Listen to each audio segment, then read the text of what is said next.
If you're having fun, then you're doing it right. This should be the #1 rule of model railroading. And I cannot tell you how much fun I had researching this locomotive. So this is the New York Central P motor. And we're going to paint this week. This is, of course, a Kato EF53. But it has a lot of resemblance to the Penn Central P motors.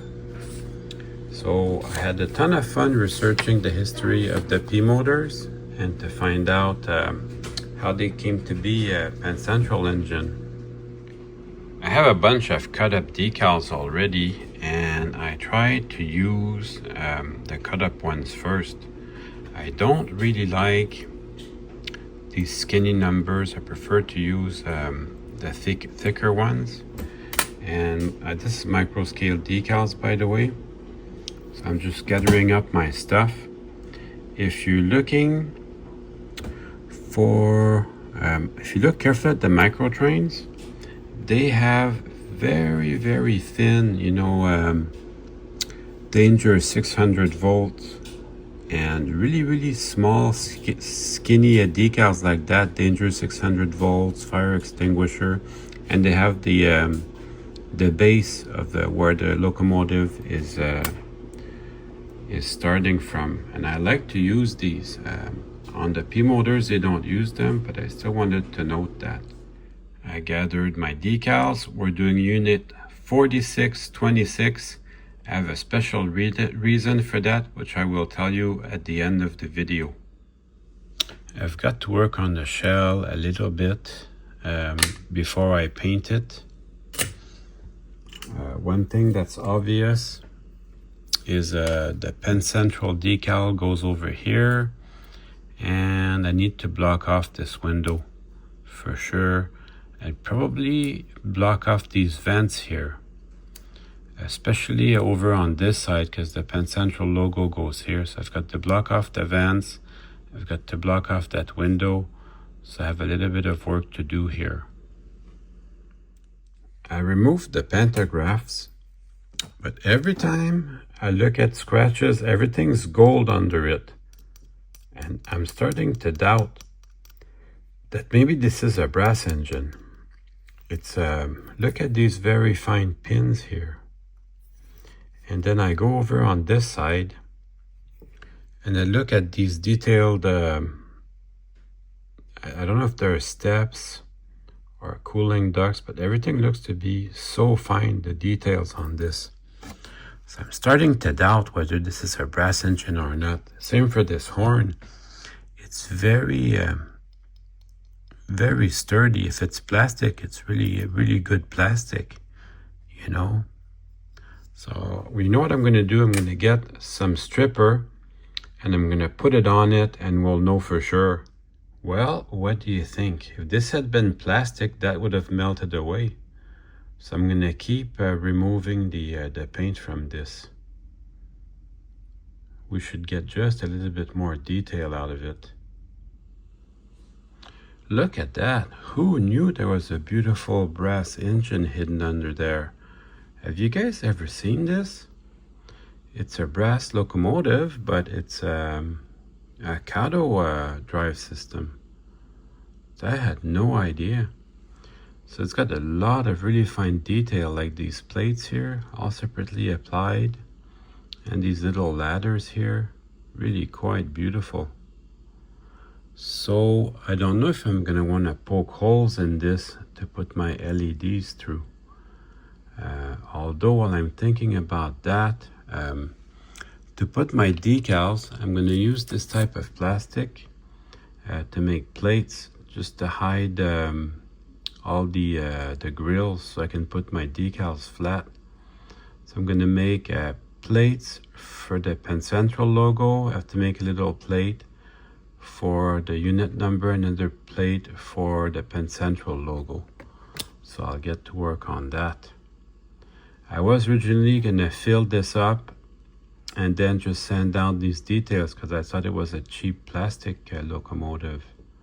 Pleasantly surprised to see this though. So this will hide the window and the grill, and this is reversible. If you use a paint remover again, it will melt the crazy glue and these plates can be removed. So it's reversible, but it's going to allow me to put the decals in.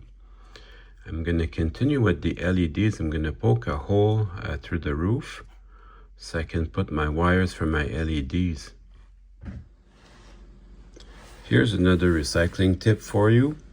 This is a tube from a WD-40. Actually came from a can of rust proofing. So I'm going to cut this to size, and it's going to come here, and it's going to be my headlight. This is what you order, 0603 12 volt. There's a choice of color. I picked white. And then make sure that you specify with resistor. You can see a little resistor here at the end. So that is what you want. Then my LED is gonna come and sit in the headlight. And it's gonna provide the illumination for my train.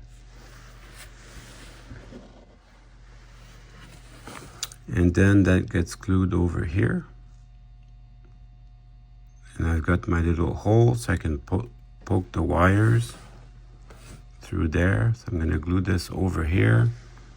And I've got my little hole so I can poke my wires through there. So that's going to be the headlight.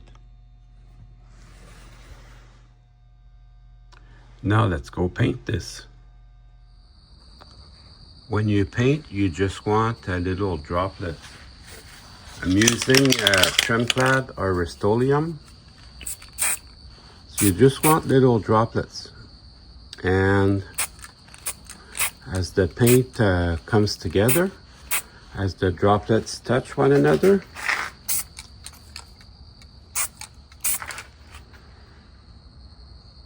then you stop. You want to get the thinnest coat possible.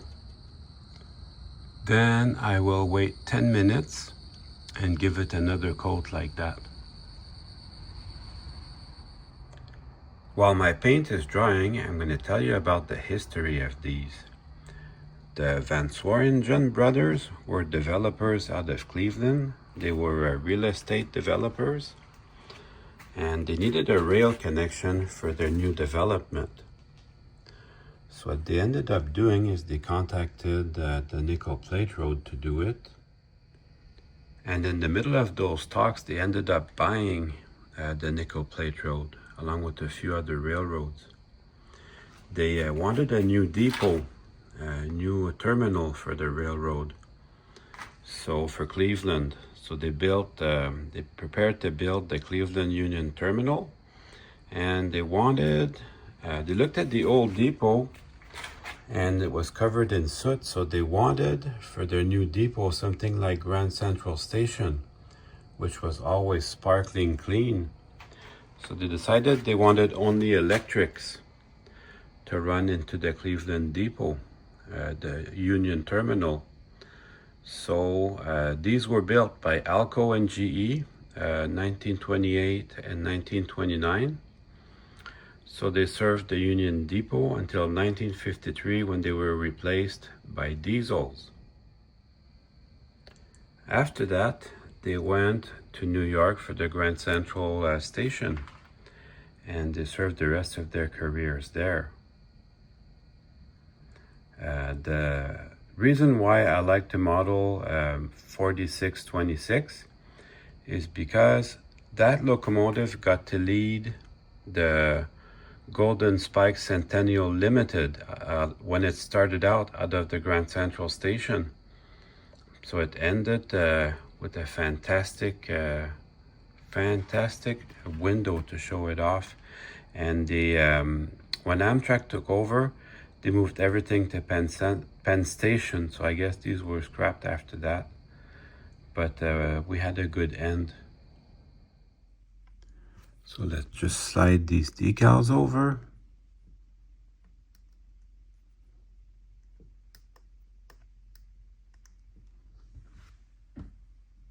Then once you have them set where you want, you can bring a little bit of sponge towel to wipe out the excess water. It's really starting to shape up. Now let's do the other side. Well, that's about all the time I had for this week. Next week we'll do the LEDs. Hope you enjoyed the video. See you soon.